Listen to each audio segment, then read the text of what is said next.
Attention Kingdom Hospital medical staff, attention. We are experiencing high census this week with more incoming patients expected. With that in mind, we will be temporarily doubling up in all rooms. Even I will have to start sharing this office with stupid Kevin from medical records. Hey, can I make an announcement? No, get your own microphone. Stupid Kevin. This concludes your announcements. Stay tuned for the sound of Kevin popping his gum and humming CCR songs loudly to himself. This is Derry Public Radio.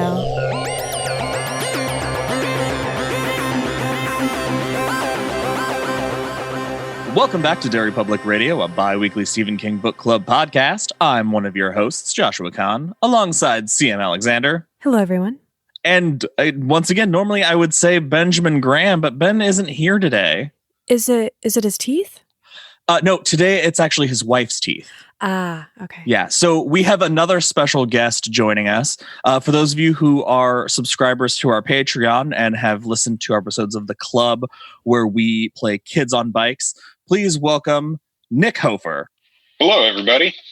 And today we are covering episode 7 of Kingdom Hospital, Black Noise. And we have CM leading our discussion. CM, take it away. Thanks, Josh. Before we get into it, our usual disclaimer, we are recording remotely, so our sound quality is sort of only okay.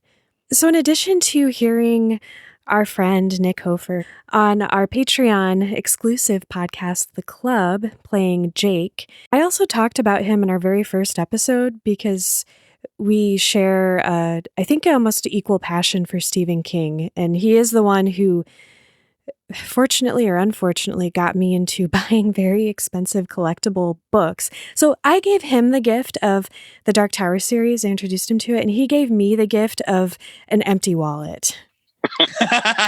You have far surpassed me in that area as far as the books go. I know. I gave up trying. I don't usually have an addictive personality, but this I just took off with. It's a nightmare. It's a rabbit hole for sure. What was your first Stephen King experience? The first one that I vividly remember was my 6th grade English class. We had like silent reading time, like half the class sometimes. I was reading the Tommyknockers, and the teacher came up to me and said, I have some serious misgivings about you reading this in class. Awesome. So I totally understood what she meant by that, but she let it go. So I thanked her for that. But a 6th grade kid probably shouldn't be bringing that to school and reading it because it's not necessarily appropriate. I love the idea of 6th grade Hof going off on the class about the irresponsible uses of nuclear energy. Jeez. What is your favorite Stephen King moment? My favorite moment, as far as a moment in a book that always resonated with me because it grossed me out, was in Pet Sematary when he digs up his kid and has him rolled up and putting him in the car. And he thinks, do I have him in there right? Like his knees are bending backwards in his mind, and he's got to take him out and check him over, make sure he's okay. I think about that all the time. All the time? Oh, God. All the time. What circumstances in your life cause you to think about that I get it standing out to you and maybe reminiscing on it occasionally, but what's happening every day, Hof? Hey, things just stick. I don't know how to explain it because it doesn't make any sense. Anytime he has a passenger, he has to look at, are their knees the right way? All right. Is my wife okay? Every time my wife's getting in the car, I'm like, hold on. I got to make sure you're getting in the right way. It's a whole process. We can't get in the car and just go anywhere. We got to make a whole thing of it. Okay. Last episode, a seismologist falls off the wagon, Elmer loses his head, Stegman almost loses his nose, and Draper and Hook lose their inhibitions. And in this episode, we open up in a courtroom, and no, Elmer is not being brought up on sexual charges, though we do still kind of get some of that in this scene. Yeah, a little bit. A jury member makes a pretty serious accusation against the defense lawyer. Man, okay, so this scene starts off. I love the first that it starts off that they're calling for Jonathan Be Good, and that he's supposed to be there, and he didn't show up for jury selection, and that cracked me up. And then they go through the two people on the jury that they're going to dismiss because they have a prior relationship with this lawyer. The first one, the lady's like, "Oh yeah, I play cards with him and his wife, and we're good friends, and he's a great guy." And then the other lady says, "He got my 18-year-old daughter knocked up and fired after making her get an abortion. This guy sucks." And it gives the lawyer a heart attack. Okay, I had to suspend my disbelief here because no 18-year-old would fuck that guy willingly. Well, she wasn't even 18. Wasn't she like 15 at the time? I thought she was 18. Was she 15? I think later in the episode it refers to her as like a 15-year-old girl. Oh, God. So I wrote down that he was a pedophile douchebag at that point. That's gross. I retroactively feel icky. So sorry to gross you out, but I'm pretty sure that's what happened. You know, I think this episode is over. We're gonna have to find a new guest. Sorry, I ruined it for everybody. This scene ends, though, in the best possible way, because it makes me want to see this daytime courtroom show like Judge Judy, because after the lawyer has a heart attack, we see Antibus's head on the judge. And I'm like, fuck, I'd watch the Judge Antibus show. I'd watch the hell out of that. That was the best part of the scene. I have a question for you guys. This is becoming a pretty common theme in this series. We keep getting these questionable characters introduced to us first thing in the episode. Something terrible happens to them, or maybe something deserving, and they make their way to the ER. Except for Peter, who, as far as we know, seems to be an okay guy. Is something drawing these corrupt people to Kingdom Hospital? Is this purgatory? Like, what? Do you have any thoughts about what might be happening with that? I think that something is probably, I don't know, ethereal. Something ethereal is there that draws these horrible things and horrible people to it. Because all these incidents have happened and all these people are congregating there, I suppose. Something bad has to be there that draws them. Yeah, I think there's definitely the violent history of the property, and they say several times that there's all these rumors about Kingdom Hospital being haunted, and that's because so much has happened here. But I don't know if I would say I think that it's drawing them. I feel like it's just a series of coincidences, especially the way that Paul almost comes across like an opportunist, the way he manipulates the people that come into and around him. That is an awful lot of coincidences, though. That is also true. I don't know. I think I might kind of agree with Hope. I think something is drawing an energy that it's seeking towards it. But I don't know who would be doing that. Maybe we'll find out in the next, 5 episodes? So we cut briefly to Hook and Draper. Brief, but long enough to know that Hook gave Draper his hook. Oh! Wait, I can do better. How about this one?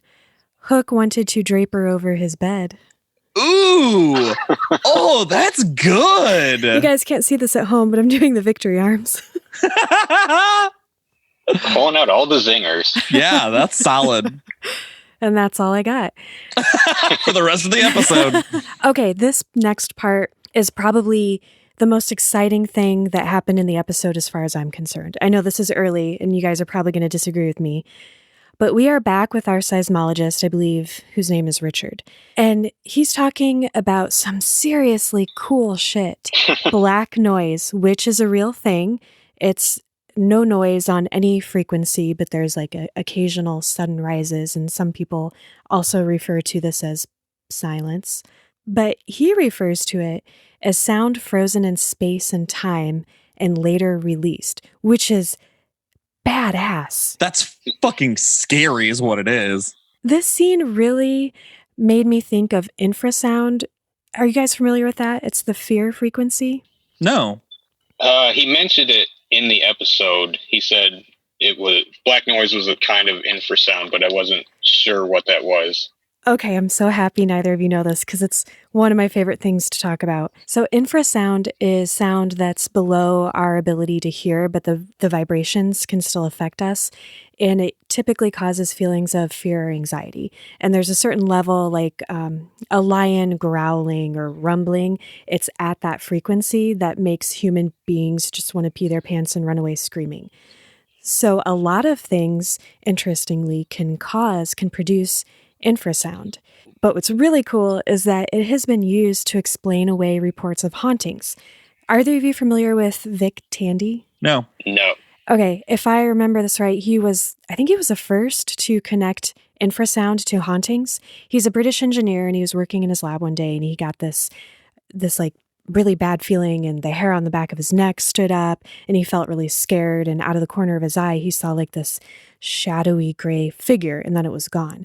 And other like students and workers in the lab had reported similar feelings of foreboding and discomfort and seeing things out of the corners of their eyes. But instead of running away screaming, because dude's a scientist, he's like, there's a perfectly reasonable explanation for this, and I'm going to find it. So he did some tests, and he eventually figured out that the lab's extractor fan was running at about 18.9 hertz, which is very, very close to the level of infrasound. So he turns this thing off, and suddenly the place is no longer haunted. Oh, God. So, okay. That reminds me of something very interesting. I've talked about this a few times. I can't remember how much we've talked about it on the show, that I used to be a ghost hunter, that I had a show that was going to be on the Travel Channel, that I was going to host this ghost hunting show.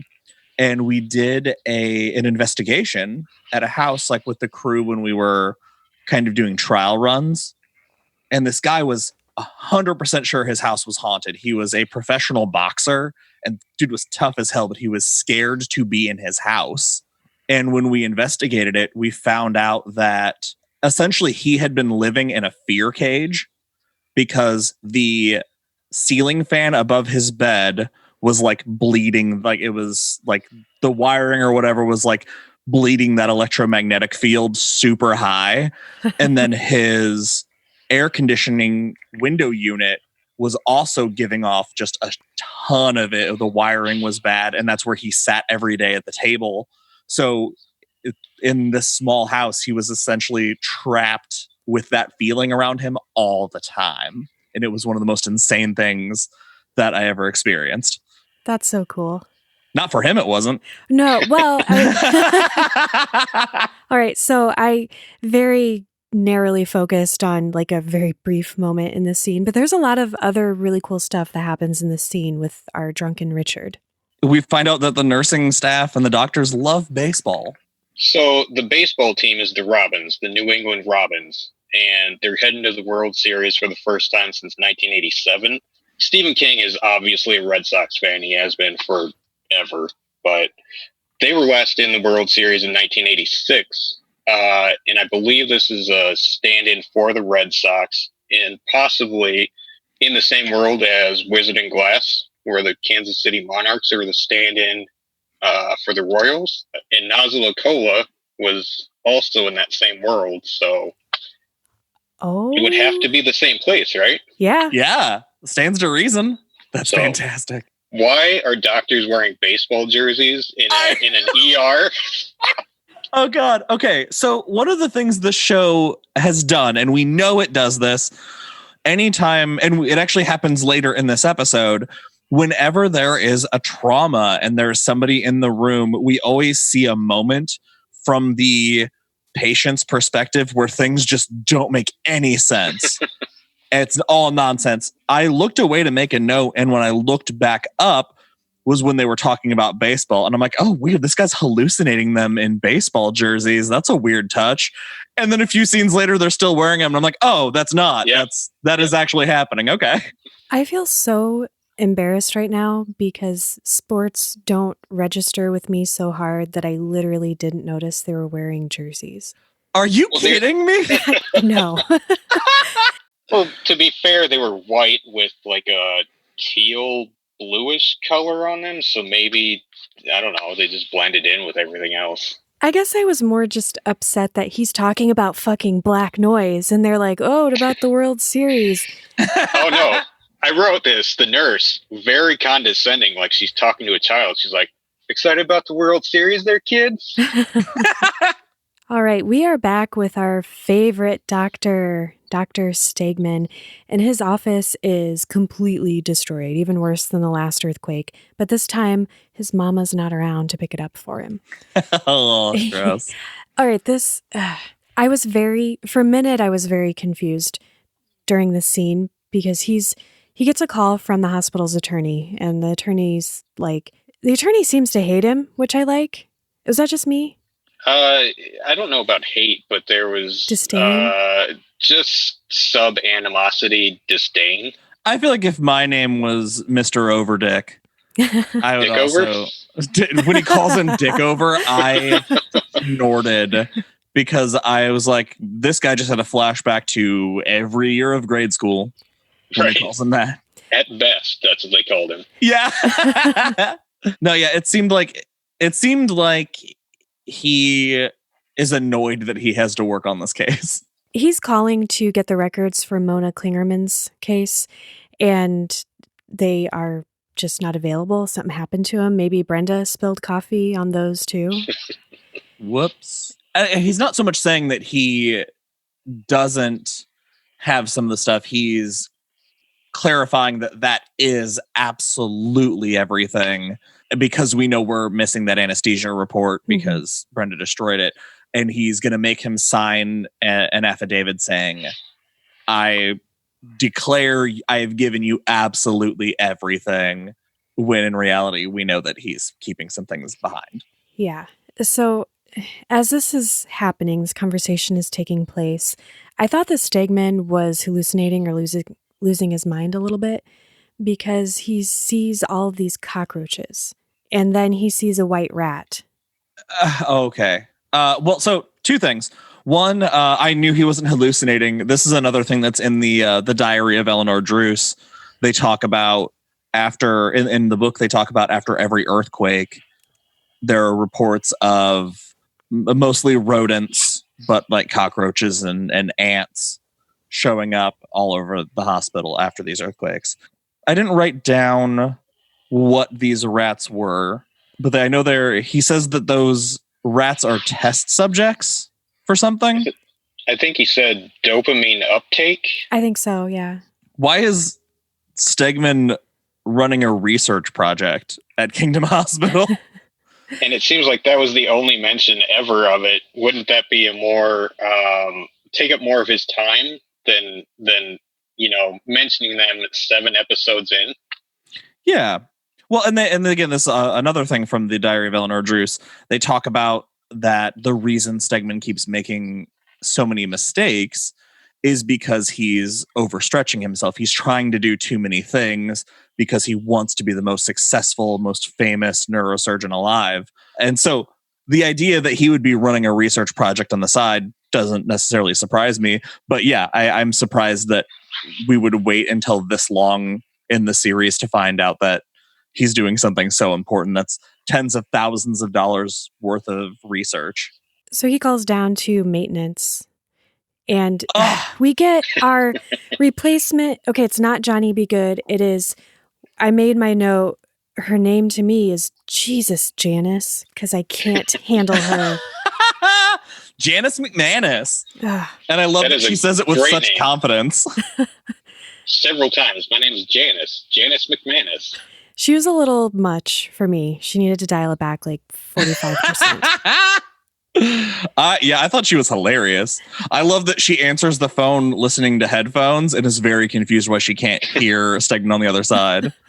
And then Stegman does what I imagine I would do after talking to Janice McManus. He starts hitting himself in the face.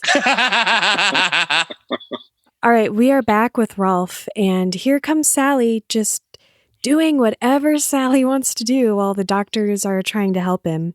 And she's here to talk to Peter, but she's only here to tell Peter that she's going to be right back with Mary's doll. So why not just come with Mary's doll and save a trip, Sally? Right. She's been in the bathroom this entire time. Oh what? Are you being serious? She never left the bathroom. She was hiding in the bathroom all night. That's why she snuck through it. She had to sneak past the doctors working on Rolf to get to him. She just hid this entire time. I owe Sally an apology. I thought she snuck in there. So I don't know about you guys, but every time I see her, I think like Nancy Druse in The Mystery of the Crying Child. Like every time, like psychic detective lady. Nancy Druse. I love it. Oh, it's perfect. We have the prequel novels now. There you go. I need royalties on that. Oh, we do get a little bit more of our ambulance and our EMTs. I feel like we haven't seen them in forever. Our resident eye doctor medic. Yes, and he does bring eyes into it again. I love it every time. Did you notice the ambulance? The ambulance we've been seeing with these paramedics. The number of the ambulance? I don't remember seeing it. The ambulance is Unit 19. Oh. Of course it is. Well, there you go. I should have seen that. Yeah, right? As soon as I saw it, I was like, oh, fuck, how did I not pick up on that earlier? Right. Unfortunately, the only weird thing that they're hauling this time is this asshole attorney. Steg and James are talking about the seismologist. And this is interesting because here we find out that this guy, he's not checking out the earthquakes to like solve the problem. Like, why are these earthquakes happening? What's going on? He's checking them out to prove that it's nothing supernatural. Yeah, that's so weird. Like, you would assume hiring somebody like that, you'd want to figure a problem out. But no, we just want to make sure it's not haunted. We need our money from this chain hospital. I think it shows that desperation to just sell and get the hell out of there. Oh, yeah. If that's the one thing that's holding someone back from buying it, then let's cross that item off and get our payday and get the hell out of here. It's just so goofy. I love it, though. Yeah, that was a good conversation. I enjoyed that scene. I want to know what equipment he brought to say, this is my anti-ghost detective stuff. I will use this and it'll tell me that this is not ghost related. And how do you become a seismologist who specializes in hauntings? Like, where's the overlap? What kind of training does that require? You have to take a minor in crystals. Hold them out. Hold them out in front of you. Don't swing them on your own. They'll do it when you find something.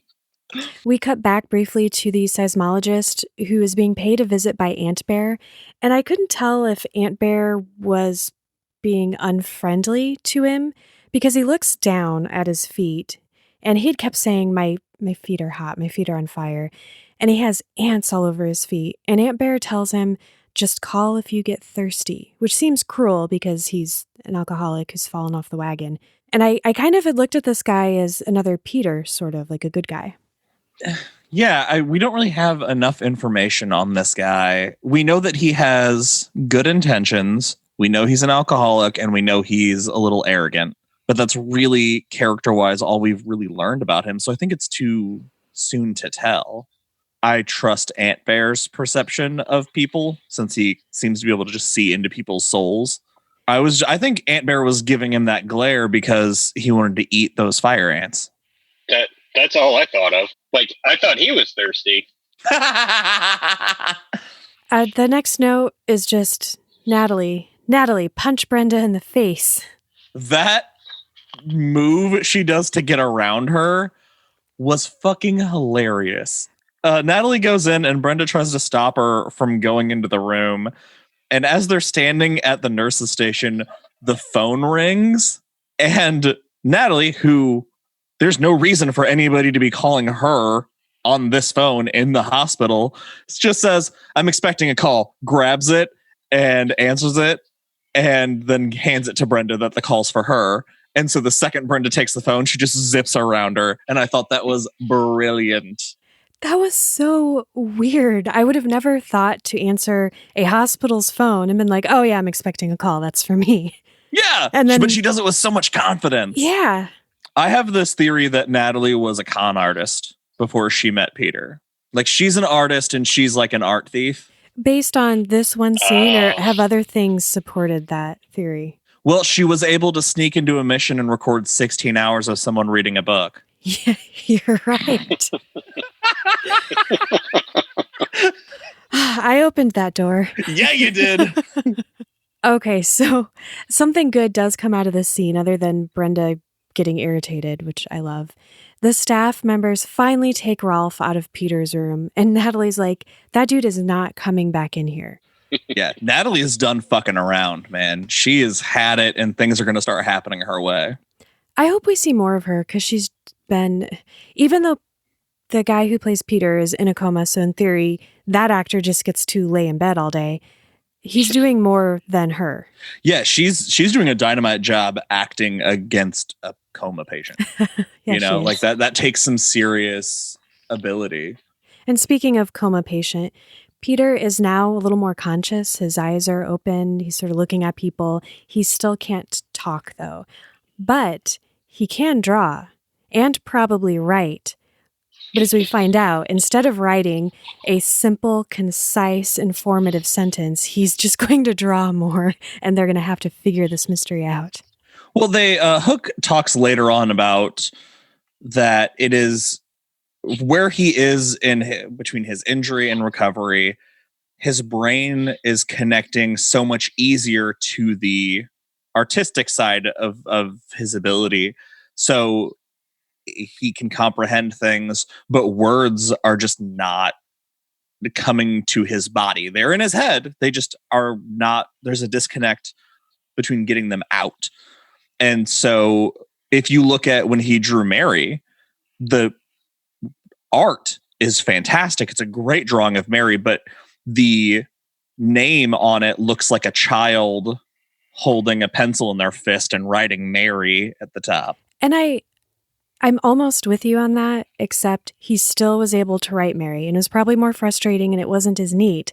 But I would take Mary, Ghost, Help, Paul, Bad in shitty writing over having to do what Sally ends up having to do, which is way more time consuming. Okay, repeat what you think he should have written down for just 1 second. Let's follow this train. There's a ghost girl. Her name is Mary. She has That's a too bell. many words. She's trapped. You've got 6 words. You've got 6 words to get all this out. Mary, Ghost, Help, Paul, Bad, Ant Bear. Done. All right. Those are your 6 words. Somebody hands you this sheet of paper and you have no context for any of it. It looks like nonsense. You would look at this and be, oh, he must be unable to write correct words. He's just writing random gibberish and he thinks he's actually writing something. Okay, well, why didn't he then draw all of that? Draw Mary, draw Paul, draw Ant Bear, draw Sally, draw the Old Kingdom. He's only got one hand and one sheet of paper. Give him a break. He's laying around all day doing nothing. Well, if he drew Ant Bear, he's already painted him before, so wouldn't they just think that's like a latent memory? Like, yeah. You guys are clearly against me. But he draws Sally. No. But he did the right thing. He drew Sally. And I assume that's the only reason. Convinces Natalie to take that request seriously. Yeah, because when Sally shows up later, Natalie, who was originally opposed to her being around Peter when Hook asked about it, was much more welcoming. Mm-hmm. Oh, is Blondie the dog a ghost? Excellent question, because I wrote the exact same note. Sure. If you're walking through walls, I would assume, or spirit projection. I don't know. Maybe that wasn't the actual dog. I don't know, because Blondie, when Blondie's not walking through walls, seems very real and not at all monochrome or scary looking. And every other ghost in the episode so far is sort of fantastic in some way. Like Ant Bear is a metaphysical ant bear with these huge fangs. And Paul and Mary are very emo. Has anybody but Otto interacted with Blondie? I think, well, Bobby was going to help him look for Blondie. And didn't he drop spaghetti on the floor and the dog ate it? Yes. Like, I I don't know if that was for real or if it was Ghost Dog eating spaghetti. In the first episode, there's shots of episode 1 or 2. There's shots of Blondie like eating the food out of people's hands that are asleep. You know, I'm going to go no on this because ghosts don't eat. Yeah. Maybe That's sound reasoning. Blondie died between the last 2 episodes. Oh, God. I didn't even think about that. We are briefly with Frankie. What? That might be a thing. You think so? Because Blondie's been missing. That's true. Blondie was down with Ant Bear when he got sabotaged by Paul. What if Blondie died during the earthquake? What if Paul killed Blondie? He did torture animals when he was alive. Oh, man. If that's dark. right, that's a real dark turn. Guys, this is too heavy for me. Yeah. Okay, let's go to something lighter. Frankie running around, or Frankie showering while he's massaging shampoo onto his head that he's just holding in his hands. And I just imagine that this actor had the best time of anyone on this show. Frankie's my favorite character now. All of this stuff I think is hilarious. When we check back later, the body is still having a shower and the head is propped up on a stool under a hairdryer, and I laughed forever. Not just under a hairdryer, but dishing the gossip while he's under there. Yes! Oh, God, that was so good. I don't remember the words, but it was stereotypical hair salon gossip.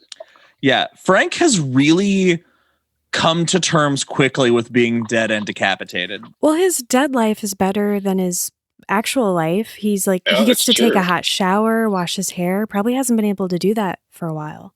True. This guy is awesome. He seems kind of different, his ghost form, than the character we met before he died. Yeah. It's like he's grown somehow. Well, when we see him, he's hearing voices, and we know that part of that is the influence of just, I don't know if it's proximity of the hospital. He's experiencing black noise, but it seems like in death, he's just completely relieved of all the burdens of whatever was clogging up his mind. Also, I think being decapitated really gives you perspective. Yeah, he's finally got a good head on his shoulders. Bump. That was terrible. All right. That was terrible. Sorry. You don't have to repeat that. Elmer is, I think, getting called out pretty hard. He and all the young doctors or interns are around a table with a body, and the head doctor is like, Elmer, come over here. I'm going to draw on your throat. Do you like this? And Elmer finally knows what it's like to be touched against his will. Oh yeah. Shit. Good call on that. Oh, nicely done, CM. And just like those other instances, this doctor asks if he can do it. Elmer says no, and then he does it anyway. And then insists that Elmer probably likes it. Has no regard for Elmer's feelings. Yeah, fuck you, Elmer. Damn. That completely slipped by me.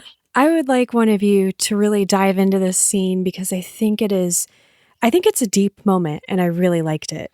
It's a really amazing scene. It's probably it would be my favorite scene in this episode were it not for a scene we're going to come to soon.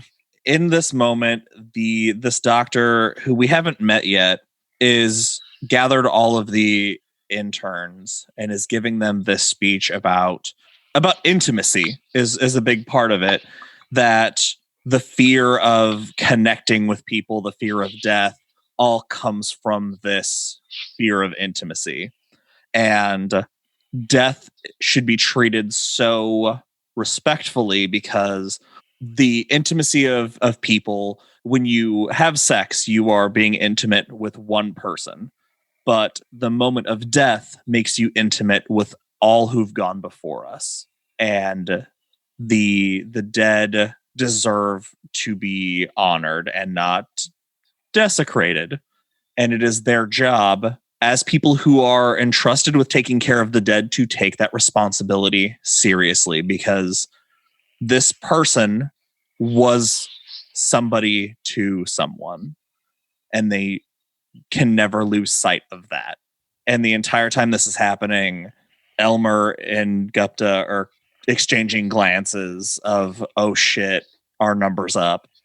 And Nurse Carrie is trying not to vomit. Yeah, I thought that was probably the best scene in the whole episode. It was just a really somber, impactful speech that I don't feel you get a lot of that in this show because it's so goofy most of the time. Yeah.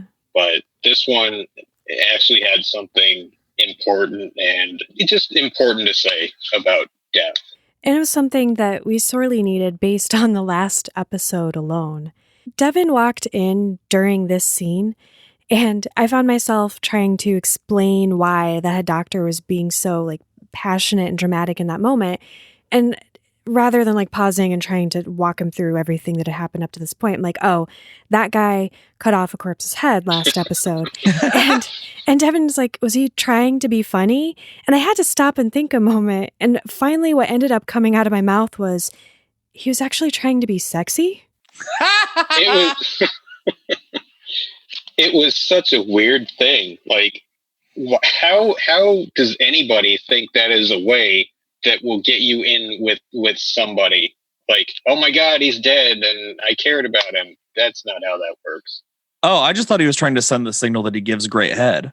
Oh, man. Zing! Oh, and you say I make everything sexual. Okay, I'm wondering, Josh, if this is your favorite scene. They're about to operate on the lawyer. Oh my God, this scene is bananas. It's so hard to talk about these scenes because the perspective doesn't make any sense. No, this is really great. Dr. Hook is paged to the operating room, and they're all like, it's an attorney. And everybody, there's this gravity in this moment. And it turns into almost like a reality show. Hook's like, turn on camera 3, 5, and 6 and get the notary. And we're not going to operate on you unless you promise not to sue. And you got to sign here. And there's a court reporter. And Hook's staring right into the camera, giving his resume. Yeah, that speech was fast and complicated. So kudos to Hook for nailing that. When he was speaking into the camera, giving his accolades and what he was about to do, it reminded me of Jackass, the way that was all set up. And yes. This was sort of the first time the weird hallucinations that the patients have while being operated on really hit me. The doctor's saying weird stuff. Because I guess the first few times that happened, I sort of dismissed it. I didn't think of it as a trope in the show. And I really, for some reason, just enjoyed it this time around more than I have before. Because it was all nonsense this time. It wasn't peppered in. It was complete nonsense. The show does some very interesting things. There are times where this show can really take, the obvious joke, the obvious route, get real goofy. But then there are times I feel like it does these moments of surrealism to point out things in our culture. The fact that when they come into the operating room, it is Hook and 2 nurses. As soon as they say he's a lawyer, everybody takes a step back, and then instantly it is 3 cameramen, court reporter, notary, all just tons of people because of this whole he's a lawyer and he's going to sue us, and that kind of tells that story of the danger of lawsuits and what we're facing with Stegman, where he's getting sued justifiably, but sometimes doctors have to cover their asses so much because if something goes wrong, somebody can, sue and can ruin a doctor's career for something that is an honest mistake. And then when you go to the lawyer's perspective and he just hears all this nonsense, yes, they're saying actual words that don't go together. But when you think of it from a patient's perspective of he's under so much shock and these people are saying words he doesn't really know. So in panic, his brain is plugging in words that he thinks make sense because all of that information is so overwhelming that he can't really parse it. And so I think that it's a neat juxtaposition between the two of them. Was that anything? No, that was perfect. Man, I really had a Ben moment. I just got really into what I was going, and then at the end had to be like, I don't know if that was just me. See, I like to think that if I'm ever not on the episode, that someone will have a CM moment and they'll just be like, boners, boners, boners.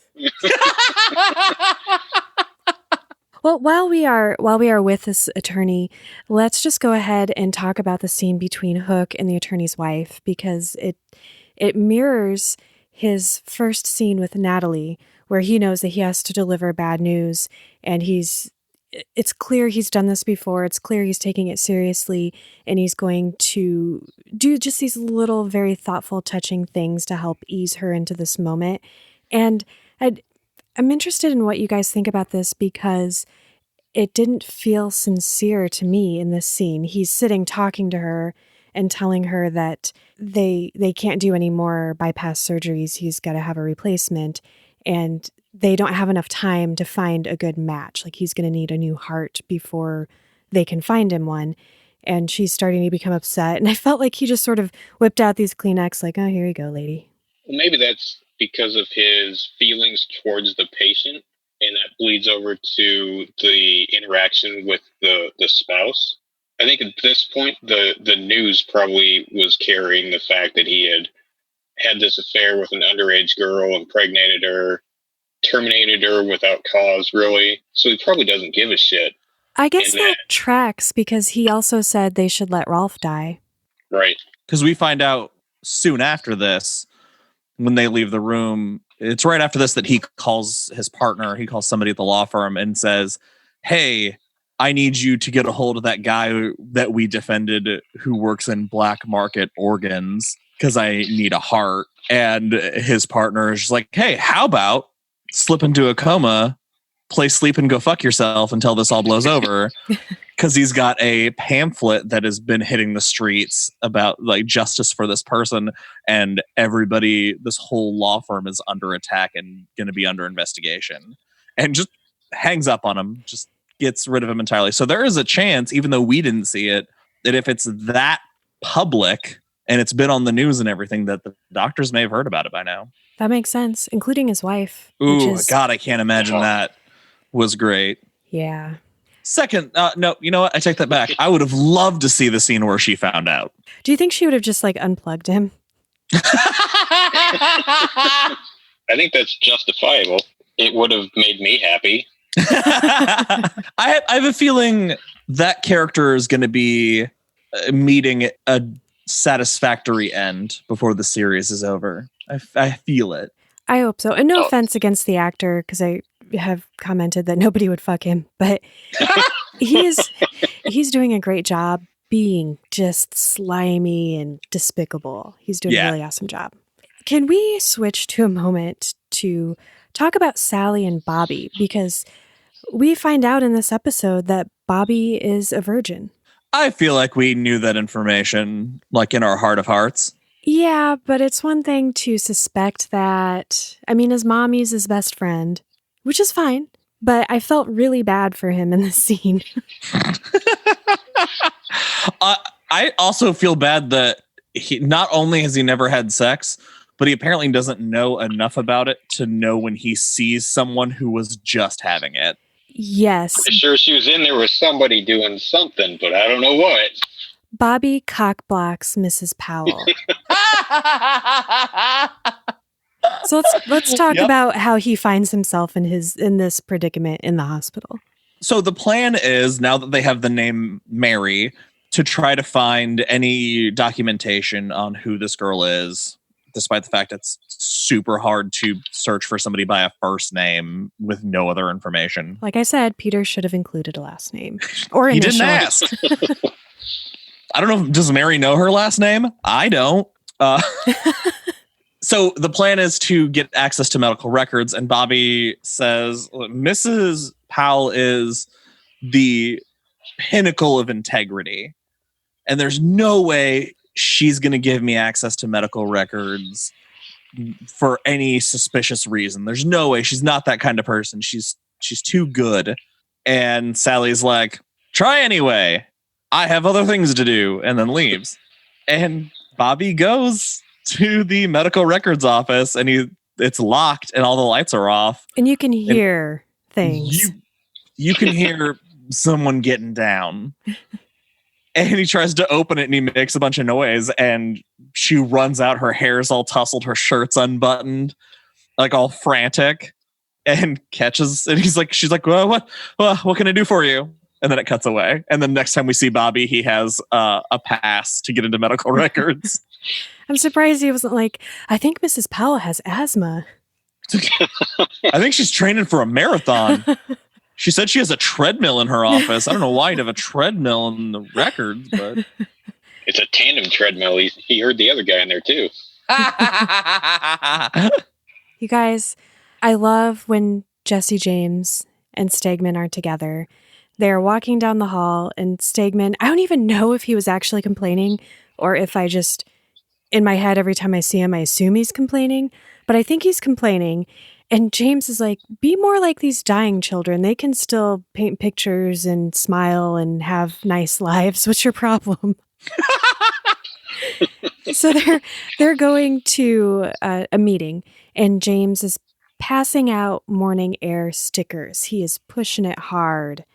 Ooh, before we get to the meeting though, as he's saying all this stuff about even children who are terminal draw sunshine, rainbows, all this stuff, they walk past and the camera hangs on one very disturbing, bloody, gruesome painting, and it's drawn by Mona Klingerman, who we haven't seen again since she had a seizure. True. So let's talk about this meeting, because I thought this was interesting, the way that James just sort of put everything out there. And this guy is cool as a cucumber about everything except morning air. He's excited about that. But otherwise, he does not give two shits. I think that was a really cool, direct way to handle it, especially now Stegman is one of the keepers. So he's one of them. He's not going anywhere. So it's time to get down to brass tacks. Don't beat around the bush and say, hey, everyone has a hard time working with you. How do we make this better? But unfortunately, while he's doing this, Stegman is hallucinating. I'm telling you, he's slowly going insane. That is my theory, that everything that has started from episode 1 is slowly breaking his brain. And by the end of this series, he will be full on insane. What does he see in this meeting? He sees 2 Jesse James, but not only does he see 2 of Jesse James sitting next to each other interacting, but it's like if he split them in 2 because they're shorter and smaller. Yeah. Same mass. Yeah, I thought that was a great touch. And I love that when it cuts to him, the 2 Jameses are interacting with each other and just having a great time. Another cool thing that happens, because it leads to probably my second favorite scene. James is explaining more about, the hospital purchase, and that they need to make sure that nothing spooky is happening. And Hook is getting really down into the ghost stuff. And Stegman's like, you are ridiculous. As much as you like James and Stegman scenes, I really like the moments when we get Hook and Steg together, because they are so diametrically opposed. Well, let's talk about the next scene with them together. This is my favorite scene. They are walking down the hall having this discussion of the supernatural things that are happening, and Stegman is just ribbing him of like, oh, you saw this ghost ambulance, you've seen this ghost girl. Hey, how about next time you actually reach out and touch it? Because you know what? Is that wall over here real? Let me see. Oh, yep, I can touch it. The wall's real. So before you go calling things supernatural, why don't you do a little investigating, all right? Not everything is spooky and mysterious and ghostly. Cue Blondie turning the corner with Frank's head in her mouth running towards them, and just the look on both of their faces as they watch Blondie bring them a human head was amazing. My notes here got a little weird because I think I was excited because I wrote perfect. Blondie hates Stegman. Hook knows it's Elmer, probably because the head's wearing his glasses. And at first, when I reread this, I was like, why did I think that he mistook Frankie for Elmer? And then I realized that I meant that he knows that Elmer chopped off his head. Yeah, I know that Blondie flashes the red eyes at Stegman that we saw, which kind of contradicts my theory last episode that it was some sort of other hallucination. That means Blondie got red eyes. But okay, I need help. Blondie went to Old Kingdom, took Frankie's head from his body while he was showering. The head was getting its hair dried, and took it into New Kingdom and drops it at the feet of these doctors. Presumably, Frankie's actual head, not his ghost head, is in Elmer's locker unless he did something with it. So did she just bring them the ghost head? No, because he picks it up and touches it. But she didn't get that head. She grabbed the ghost head. But see, God, that's but the show. What? some things just don't make sense. It's hard to keep track of what happening because we see Elmer put his head in the locker, which is in the kingdom. Their lockers aren't in the Old Kingdom. However, the headless body gets the head from a locker in the Ghost Kingdom. And yeah, it's that transition of like where that line, where that blur is really hard to keep track of. I think it's best to not look into details too far in this show, because if you do, you'll just pick the whole thing apart and not enjoy it. Sure. Yeah, absolutely. Yeah, I guess so. So anyway, that scene is really awesome. But unfortunately, as much as we enjoyed it, Frankie did not enjoy that prank, and he is pissed, and he starts banging on the ground when he realizes that his head is gone, and he's causing earthquakes, which we then cut to Richard, the seismologist, who wakes up, and Sally happens to be in there talking to Natalie because she brought Peter Mary's doll, and she's filling Natalie in, and Richard is like, hey, lady, black noise, get me my bag, I gotta figure this out. And I'm like, ooh, these two together, that's gonna be cool. The look on Sally's face was like, this is my shit. All right, let's do this. Can she tell that they're ghost quakes and not regular earthquakes? Ghost quakes. I feel like Sally, if anybody would be able to, Sally would be able to. But she hasn't really talked about the earthquakes at all, I don't think. It seems like she doesn't really care. It's all about Mary, and that's it. Yeah.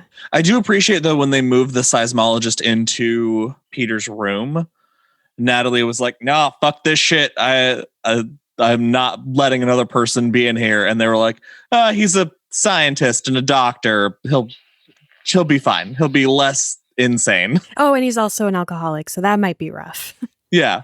So we end this episode with Aunt Bear growling menacingly. And maybe it's because the last episode was so bombastic and action-packed, but I feel like this episode was, in a way, more of like a commercial break or a clip show or something, because there wasn't a lot of content that seemed like it really moved the story forward the way we've gotten previously. It seems more like this one was setting up stuff for later episodes, which I wouldn't care about, but we're on 7 of 13, and I'm like, how are they going to wrap this all up? I don't know. What did you guys think of this one? Yeah, I feel like you're right. I feel like this was an episode that was, the last like 2 episodes have gotten some good plot points moving forward. This is taking a look at the board and resetting some pieces. Yeah. Because I know one thing we skipped over, Rolf is still alive. He didn't burn to death. Oh, I can't believe I skipped that because I thought that his makeup was awesome. He looks badass. And Rolf is now roommates with the lawyer. And so I love that not only is Aunt Bear sitting there growling at the lawyer, but he's in the same room as Rolf. And so he's got 2 people that suck. Yeah. Ready to growl at him. And so, yeah, and at the end of the episode we see Rolf and the lawyer looking at each other, and Rolf smiles and the lawyer shits his pants. Because Rolf is all burned up, and I don't know like if the actor was doing this or if it was some sort of prosthetic, but it seemed like his face was twitching uncontrollably when he was trying to smile. It was really, really cool. Yeah, he was twitching his face, and I thought that was super menacing. Any predictions for what might happen next episode? I cannot offer you a prediction because I've watched it. Oh, this was your moment, man. You didn't have to rat yourself out. You could have just set up the whole episode, and next week we would have been like, oh my God, remember when Hof was on and he completely accurately predicted this? No, I don't prognosticate. I can't do it. Man. Yeah, next episode, I don't know. I'm hoping we get a resolution to whatever the story with the lawyer and Rolf is going to be. I want to kind of clear that subplot off the board. And I want to see Elmer get the screws put to him for desecrating a corpse. Yeah. We got a hint that is coming, and I want to see his shit get wrecked. I'll be very happy about that. How about you, Sam? I think that we're going to get another questionable character, and they're going to shove that guy in with the lawyer and Rolf. We're going to have 3 bad guys in a room together. And Can they just shove them all into the same room, like every bad guy from every episode, and have a battle royal? Yeah, that's one hospital room. I really think that's what they're working up to. All right, Kingdom Hospital Royale. Hell yeah! I also really hope that Frankie, if something good happens to this guy. I love Frankie, and he doesn't deserve what Blondie did. Agreed. Well, that's it for this episode of Derry Public Radio. As always, thank you for listening. Join us for our next episode, where we will be covering episode 8, Heartless.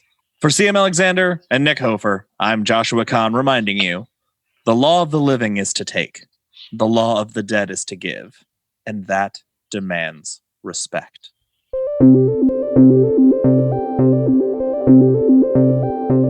Hey everyone, Sam Alexander here. Thank you so much for listening to Kingdom Hospital Part 7. We hope you enjoyed it. Please let us know on our social media at Derry Public Radio, or email us at derrypublicradio@gmail.com, because we love hearing from you.